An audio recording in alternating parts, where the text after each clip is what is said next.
जय मसीह की। आज आप सबों को यीशु मसीह के नाम में स्वागत करता हूँ। इब्रानियों की पत्री उसका 10 अध्याय और उसका 26 पद से लेकर के 31 पद तक हम लोग पढ़ेंगे।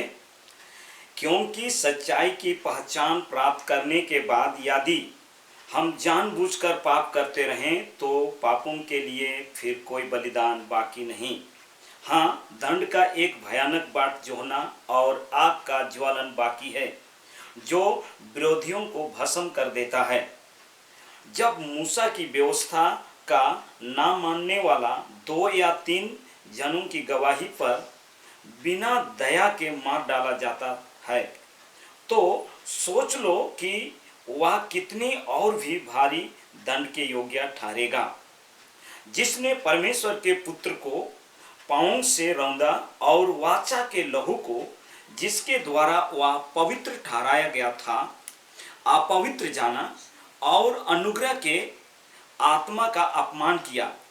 क्योंकि हम उससे जानते हैं जिसने कहा पलटा लेना मेरा काम है, मैं ही बदला दूंगा। और फिर यह कि प्रभु अपने लोगों का न्याय करेगा। जीवित परमेश्वर के हाथों में पड़ना भयानक बात है। मेरे प्रियो, ये जो वचन को हम लोग देख रहे हैं ये विश्वासी लोगों के लिए बोला गया है। जो लोग यीशु मसीह को ग्रहण किए हैं उन लोगों के बारे में बोला गया है। जो लोग यीशु मसीह को ग्रहण किए हैं, उद्धारकर्ता मुक्तिदाता कह करके ग्रहण किए हैं, और इतना तक कि वो लोग चर्च में आ रहे हैं, चर्च में आते हैं, चर्च में सब चीज करते हैं, उन लोगों के लिए ये वचन कहा गया है।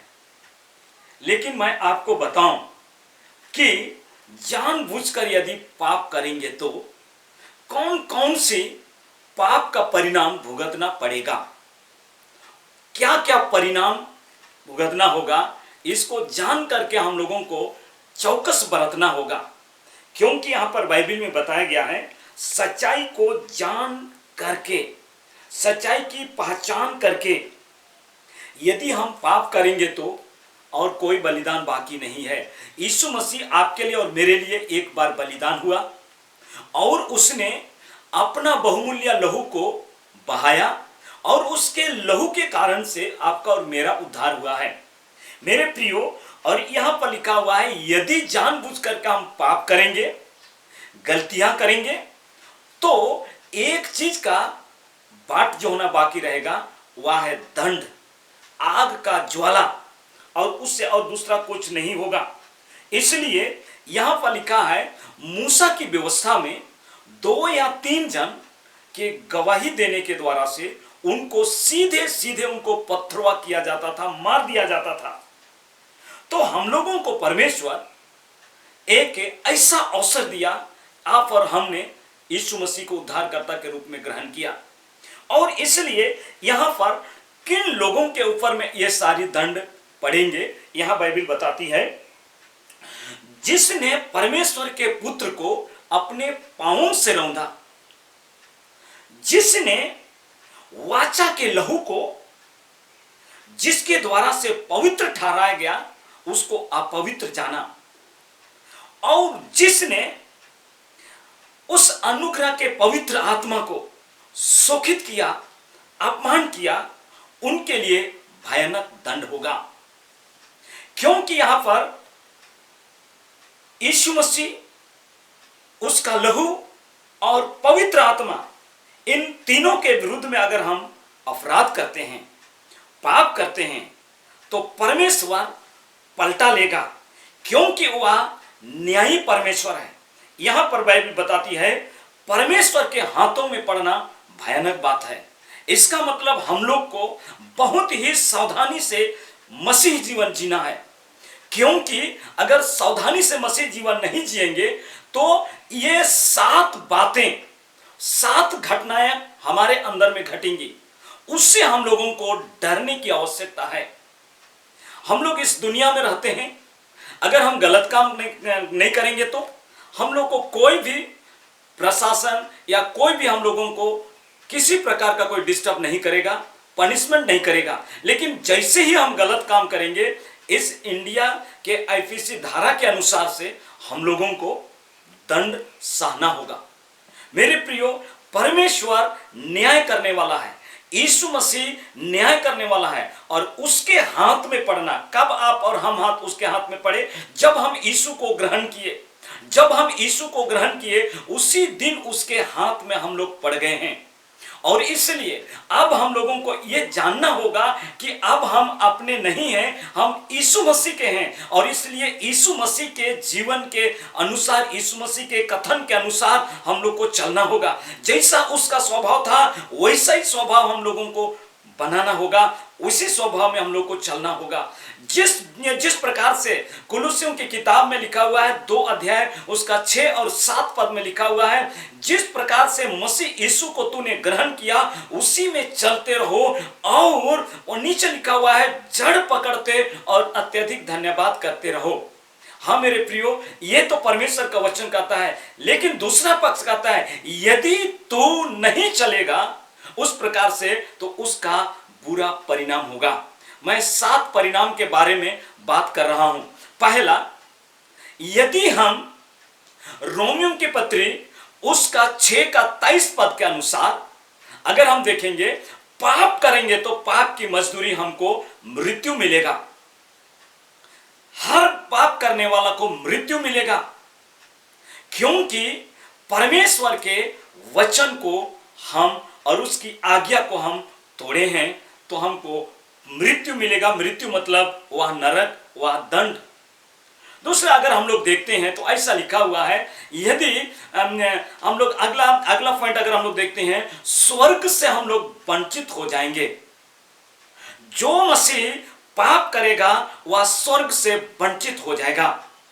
स्पष्ट रूप से बाइबल बताती है, गलतियों की पत्री उसका 5 अध्याय उसका 19 से लेकर के 21 पद में इस प्रकार से लिखा हुआ है, शरीर के काम तो प्रकट हैं, अर्थात व्यभिचार, गंदेपन, लुचपन और मूर्ति पूजा, बैर, टोना, लड़ाई, झगड़ा, ईर्षा, डाह, लीला क्रीड़ा और पियंकड़पन। ये सारी बातें, इस प्रकार का और भी पाप का लिस्ट है।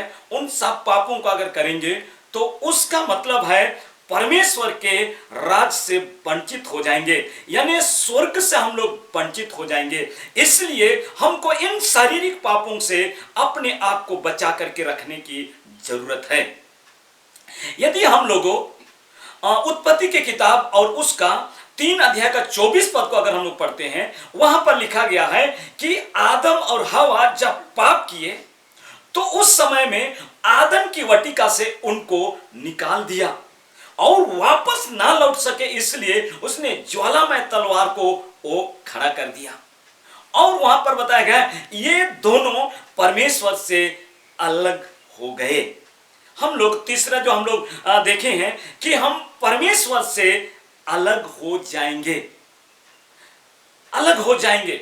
और इसका मतलब अलगाव को बताता है, अलगाव हो जाएंगे और परमेश्वर से हम संगति नहीं कर सकेंगे। चौथा कारण क्या है, हम लोग उसको देख सकते हैं। चौथा कारण यह है कि पाप करने के कारण से मनुष्य के जीवन में रोग आता है।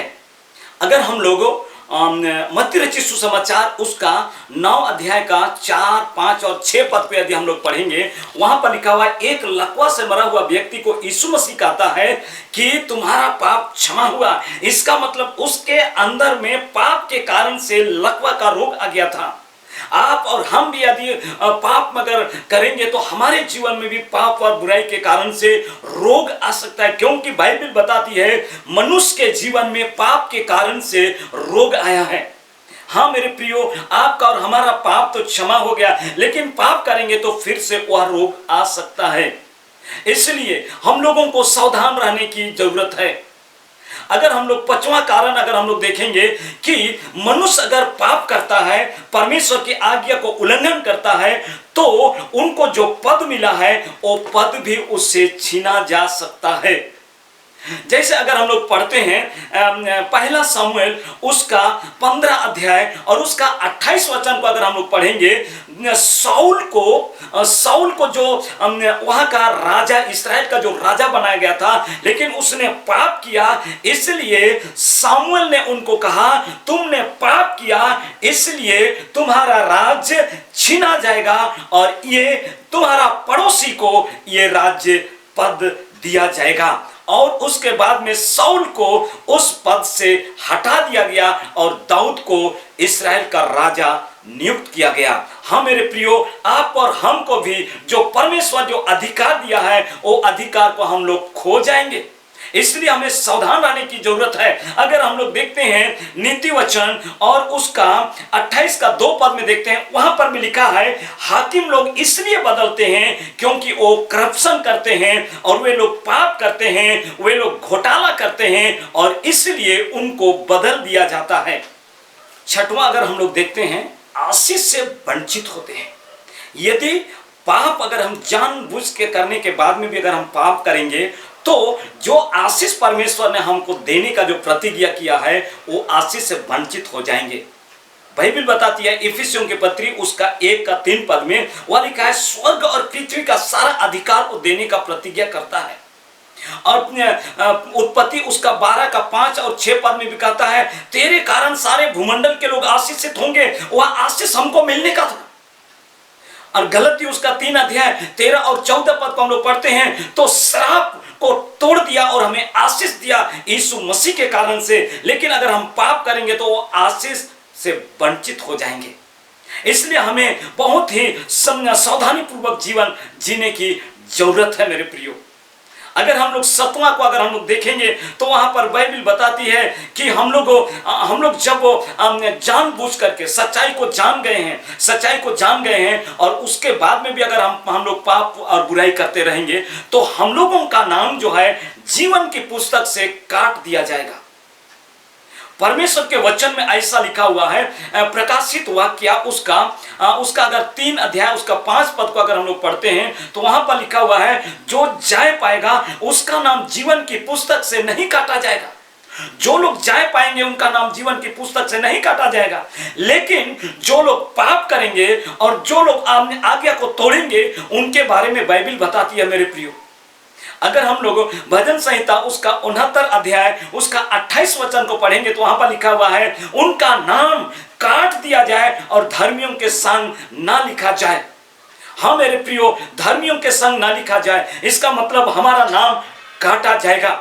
यदि यिर्मयाह उसका 17 अध्याय का 13 पद को अगर हम लोग पढ़ेंगे तो वहां पर लिखा हुआ है जितने लोग परमेश्वर से भटक जाते हैं, परमेश्वर को छोड़ देते हैं, उनका नाम काट दिया जाता है और भूमि पर लिखा जाता है। हाँ मेरे प्रियो, अगर हम लोग निर्गमन उसका 32 का 31 और 32 पद को पढ़ेंगे वहां पर भी लिखा हुआ है उसका नाम जीवन की पुस्तक से काट दिया जाए, उनका नाम पुस्तक से काटा जाए और जो पाप करेगा उसका नाम जीवन की पुस्तक से काटा जाएगा। इसका मतलब हम लोग को बहुत ही सावधानी से जीवन जीना पड़ेगा, क्योंकि बाइबल इस बात को हम लोगों को बताया है कि इब्रानी उसका 10 अध्याय का 26 पद लिखा है सच्चाई को जानने के बाद, सच्चाई को पहचानने के बाद हम लोगों को कोई भी ऐसा पाप नहीं करना है जो हम लोगों को इन सारे 7 बातें जो है हम लोग इस समय देखे थे इससे गुजरना पड़े। यहां पर लिखा हुआ है मेरे प्रियो पाप की मजदूरी मृत्यु है, उससे हमको बचना है।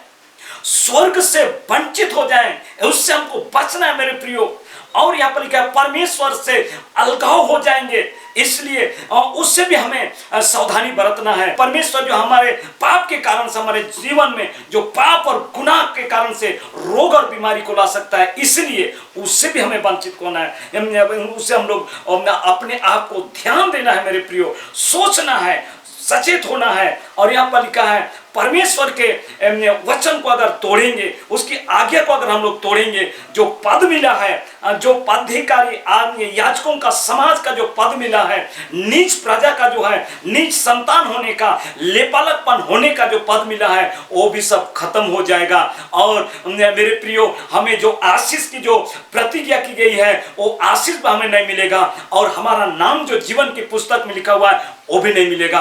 परमेश्वर का जो बातें हैं उसको हम लोगों को समझने की जरूरत है। हाँ मेरे प्रियो, आज मैं आप लोगों को ये समझाने के लिए मैं कोशिश किया हूँ, ये बताने के लिए कोशिश किया हूँ कि जानबूझ करके मसीह लोगों को पाप नहीं करना है, जानबूझ करके कोई भी पाप नहीं करना है। यदि मैं आपको एक बात मैं बताऊंगा, जो पहला यूहन्ना उसका 2 अध्याय उसका 1 और 2 पद में लिखा हुआ है, यदि आपको ऐसा हो जाता है तो तुरंत यीशु मसीह के निकट में आना है और पाप को स्वीकार करना है। जो लोग पाप को छिपाते हैं उनका काम तो बिल्कुल सफल नहीं होगा, क्योंकि नीति वचन 28 का 13 पद बताता है, जो कोई अपना पाप छिपाता है उसका काम सफल नहीं होगा। जो मान लेता है और छोड़ देता है उस पर परमेश्वर दया करता है, अनुग्रह करता है। आपके ऊपर में, हमारे ऊपर में अनुग्रह कर सकता है, लेकिन हमें चौकसी बरतना है मेरे प्रियो। हम सच्चाई को जान गए हैं, इन सारे परिणाम हमारे जीवन में ना आने पाए, इसलिए बहुत ही प्रार्थना पूर्वक जीवन जीने की जरूरत है। सारी बातों के द्वारा परमेश्वर आप सबों को बड़ी आशीष दे। प्रभु आप सबों को इस वचन को मनन करने के लिए सहायता और मदद करे। दूसरे लोगों को भी इस वचन को आप बताइए, समझाइए। परमेश्वर को धन्यवाद देते हैं। आइए हम लोग अपने सिरों को झुकाए प्रार्थना करें। परमेश्वर पिता आपको धन्यवाद देते हैं। हम सब लोगों को पाप और बुराई से, हर प्रकार की गंदगियों से बचा करके रखिए। पवित्र आत्मा के द्वारा हम लोगों को चलाइए। परमेश्वर सारी बातों के लिए धन्यवाद। प्रार्थना यीशु मसीह के नाम से मांगते हैं, आमीन। जय मसीह की।